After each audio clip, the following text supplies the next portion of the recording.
بھائی صاحب یہ فیکٹ فائنڈنگ ہے تو یہ جج کے خلاف یا اس کی حق میں تو جائے گی. یہ کیسے ہو سکتا ہے کہ کسی کی حق میں یا اس کے خلاف میں عرض کرتا ہوں آج کل بڑی سوفسٹیکیٹڈ قسم کی فرینزک ہوتی ہے اور اس میں میرا خیال ہے جو ابھی آپ نے 7-8 گنوائی ہیں ان میں سے 50% مور دین 50% جو لوگ ہیں انہوں نے اس چیز کو مختلف اوقات میں ایڈمٹ کیا ہے کہ یہ ہماری آوازیں ہیں, ہماری بات ہوئی اور اس میں ایسی کوئی بات نہیں ہے. صحیح ہے. سو ایڈمیشن بھی آئے ہوئے ہیں, ایون دین وہ کر رہے ہیں, وہ آپ دیکھتے ہیں کہ وہ اس کمیشن کے روبرو پیش ہو کے اس کو ایڈمٹ کرتے ہیں یا ادروائز ان کا ہوتا ہے. یہ تو دیکھیں نا ابھی تو ہم کیا سارائیاں کر رہے ہیں, لیکن فیکچوئل جو پوزیشن ہے وہ میرا خیال ہے کہ جب فرینزک ہو کے آئے گی تو پھر یہ بہتر پوزیشن میں ہوں گے کہ کیا ہے.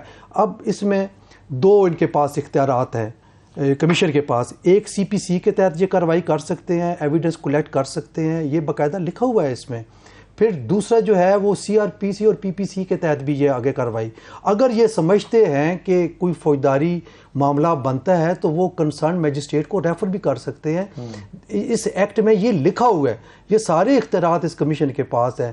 پلس جو سب سے اہم بات ہے کہ اگر سپریم کورٹ کے جج چیئرمین ہیں تو پھر وہ سپریم کورٹ کے اختیارات استعمال کر سکتے ہیں. یہ بھی اس ایکٹ میں پھر یہی سوال ہو گیا نا میرا. پھر تو میرا کوشچن یہ تھا کہ اگر ان کے پاس یہ تمام اختیارات موجود ہیں اور یہ کارروائی کر سکتے ہیں تو جن کے خلاف کارروائی کرنی ہے ان میں ججز بھی شامل ہیں, تو پھر تو فورم جوڈیشل کونسل ہونا چاہیے تھا. میں عرض کرتا ہوں یہ انہوں نے کوئی کارروائی نہیں کرنی جو ان کو ٹرمز آف ریفرنس دیے گئے, انہوں نے کارروائی کی بنیاد فراہم کرنی ہے حکومت کو. انہوں نے ایویڈنس کلیکٹ کر کے ایک رپورٹ سبمٹ کرنی ہے حکومت کو, اور حکومت نے 30 days میں وہ پبلک بھی کرنی ہے. ورڈ شیل لکھا ہے اس میں, ڈیفینیٹلی انہوں نے پبلک کرنی ہے. یعنی یہ ان رپورٹس میں نہیں ہوگی کہ جو کمیشن بنے اور رپورٹ ابھی تک نہیں آئی.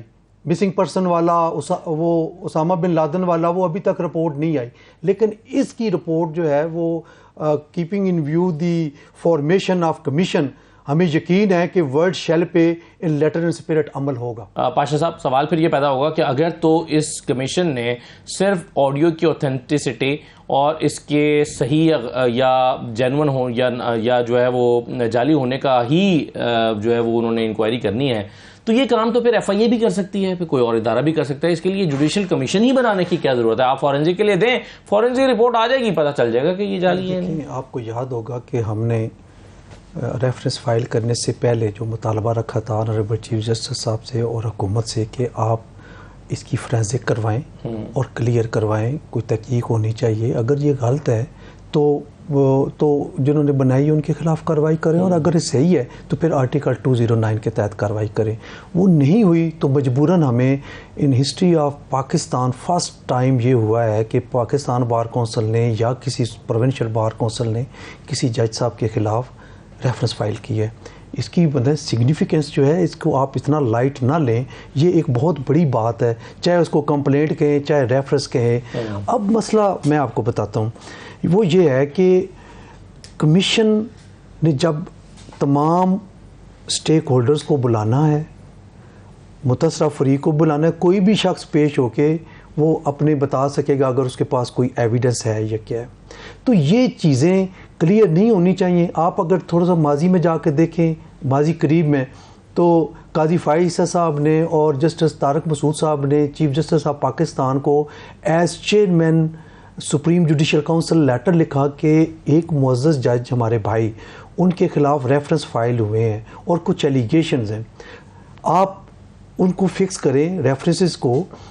اگر ان پہ غلط ہیں تو کم از کم وہ فری ہو کے بینچ میں بیٹھیں اور اپنا کام کریں. اب ایک تلوار ان پہ لٹک رہی ہے, وہ صحیح کام بھی نہیں کر پا رہے اور وہ انڈیفینٹ پیریڈ کے لیے آپ نے پینڈنگ رکھ دیا, تو اس کا بھی کوئی رپلائی نہیں آیا, کوئی رسپانس نہیں آیا. تو یہ ساری چیزیں آپ ملا کے دیکھیں تو اس میں پھر یہ بات آتی ہے, پبلک امپورٹنس کی بات ہے. ہائی کورٹ یا سپریم کورٹ کے ججز کوئی معمولی چیز نہیں ہے, بہت بڑی بات ہے. اور آپ دیکھ لیں کہ کتنے عرصے سے آڈیو لیکس کے حوالے سے آپ کے کتنے پروگرام ہوئے ہیں. اگر ان کی کوئی پبلک امپورٹنس نہ ہوتی, اب میں آپ کے اپنے پروگرامز میں کتنی دفعہ آڈیو لیکس کی بات ہوئی ہے میرے ساتھ, صحیح بات, میں کئی ہفتے میں یا 10 دنوں کے بعد آپ کے پروگرام میں ہوں, ادروائز کتنے پروگرام ہو چکے ہیں مختلف چینلز پہ. تو ان کی امپورٹنس ہے تو تبھی تو آپ یہ باتیں میڈیا میں بھی آ رہی ہیں, سب کچھ آ رہی ہیں, اور کہہ رہے ہیں کہ کسی نہ کسی طریقے سے تو اس کا حل نکالے گا. اور دوسری بات جو امپورٹنٹ میں کرنا چاہتا ہوں, آرٹیکل 209 صرف یہی ہے کسی جج کو ہٹانے کے حوالے سے, یہ جو بھی اگر یہ جائے گا تو یہ سپریم جوڈیشل کونسل میں ہی معاملہ جائے گا. اس کمیشن کے پاس کوئی اختیار نہیں ہے کسی جج کو ہٹانے میں یا کسی جج کو رکھنے. صحیح ہے, تو جانا جب پھر وہی سوال ہے کہ جب جانا ہی 209 کے تحت سپریم جوڈیشل کونسل میں ہے تو پھر اس کو بنانے کا مطلب ڈائریکٹ کیوں نہیں جاتا جوڈیشل کونسل؟ نہیں, اگر یہ ثابت ہو جاتی ہے کہ یہ واقعی یہ صحیح ہے تو پھر جانا چاہیے, تو پھر گورنمنٹ چلی جائے گی. صحیح ہے, جنہوں نے بنایا. اور اگر یہ ثابت ہو جاتا ہے کہ یہ غلط ہے, فیک ہے, تو آپ کلاس 8 اس کی پڑھیں جو TOR کی ہے, رومن 8, اس میں بڑا کلیئرلی لکھا ہوا ہے کہ اگر یہ فیک ثابت ہوتی ہیں تو پھر بنانے والے کو وہ اس کے خلاف کارروائی کرے. پھر پہلے تو بنانے والا ڈھونڈنا پڑے گا. اس میں ایک کمی ہے جو بات میں کرنا چاہتا ہوں. حسن پاشا, آپ کہہ رہے تھے کہ اس میں کچھ کمی بھی ہے TORs میں, وہ کمی کیا ہے؟ وہ کمی یہ ہے کہ اس میں یہ ان کو شامل کرنا چاہیے تھا حکومت کو کہ پہلے یہ ڈٹرمن کریں کہ یہ آڈیو لیکس جو آڈیوز ہیں وہ کس نے بنائی ہیں, جو تحریک انصاف مانگ رہی ہے, جو یہ ڈٹرمن کرنا, پتہ نہیں تحریک انصاف مانگ رہی ہے نہیں, لیکن ہم یہ سمجھ رہے ہیں کہ ایک تو کسی کی پرائیویسی میں انٹر ہونا یہ غلط بات ہے, یہ نہیں ہونا چاہیے, غیر اخلاقی بات ہے. اور یہ اگر ڈٹرمن ہو جائے تو یہ بہت ضروری ہے. صحیح ہے, مگر دلچسپ بات یہ ہے کہ پاشا صاحب کا موقف اس میں یہ ہے کہ یہ جو ٹیپنگ ہے یہ ایلیگل نہیں ہے. کوئی پینل کلاس نہیں ہے. نہیں پاشا صاحب یہ کہہ رہے ہیں کہ پہلے یہ کوئی پینل کلاس نہیں ہے. اچھا کوئی. اور دوسری بات میں یہ کر رہا ہوں, کیا ایک تو ہو گئی جی کہ آرٹیکل 14 کی جس طرح جدون صاحب فرما رہے ہیں کہ خلاف ورزی ہو گئی, خود بھی میں یہ سمجھتا ہوں ذاتی طور پہ کہ کسی کی پرائیویسی میں انٹر ہونا نامناسب بات ہے, غلط بات ہے, اس کو ڈسکریج کرنا چاہیے. یہ بھی ایک بات ٹھیک ہو گئی.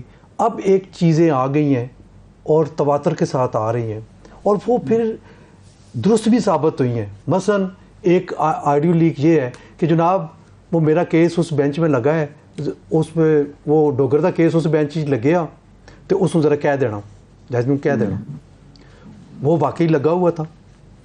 پھر انہی جج صاحب کے پاس لگا ہوا تھا, انہوں نے پھر آڈیو لیک ہونے کے باوجود انہوں نے ایک آرڈر بھی پاس کر دیا اور پھر اسی کیس میں اسی ہیئرنگ میں انہوں نے سو موٹو لینے کا بھی بات کر دی. تو یہ ساری چیزیں جب جڑتی ہیں تو پھر یہ ضرور ذہن میں آتا ہے کہ اس کی تحقیق ہونی چاہیے, ایٹ لیسٹ کچھ ٹروتھ سامنے آئے کہ کیوں ایسا ہوا ہے, کیوں پاکستان کے ساتھ ایسا ہو رہا ہے, کیوں اگر یہ غلط ہے تو پھر ہمارے معزز جج صاحبان کو کیوں ملائن کیا جا رہا ہے. جی ٹھیک ہے, لیکن ایک بات ہے, پاشا صاحب نے کہا کہ ہونی چاہیے ٹیپنگ, کل میں نے کہا نہیں وہ تو ہونی چاہیے, جرم نہیں ہے وہ عمران خان صاحب نے خود کہا ہے پچھلے کہ کانگریس لیڈی آئی تھی, کوئی عمران خان صاحب کی ان کے ساتھ بات ہوئی ہے, کیا اس کو جسٹیفائی کیا جا سکتا ہے؟ کیا انٹرنیشنلی ہم یہ چیز انٹرنیشنل فورمز پہ اس چیز کو سپورٹ کر پائیں گے کہ جناب ہمارے ملک میں اگر کوئی فورن پارلیمنٹیرین یا سینیٹ یا کانگریس کا رکن اگر کال کرتا ہے کسی لیڈر کو تو ہم وداؤٹ پرمیشن اس کو ریکارڈ کریں گے؟ کیا اس کا جواب ہے ہمارے پاس؟ وہ زوم پہ کر رہے تھے, وہ فون نہیں تھا, وہ چلے وہ ٹیپنگ زوم میٹنگ تھی, زوم میٹنگ چلے وہ ٹیپنگ کسی بھی چیز کی ہو رہی ہے, تو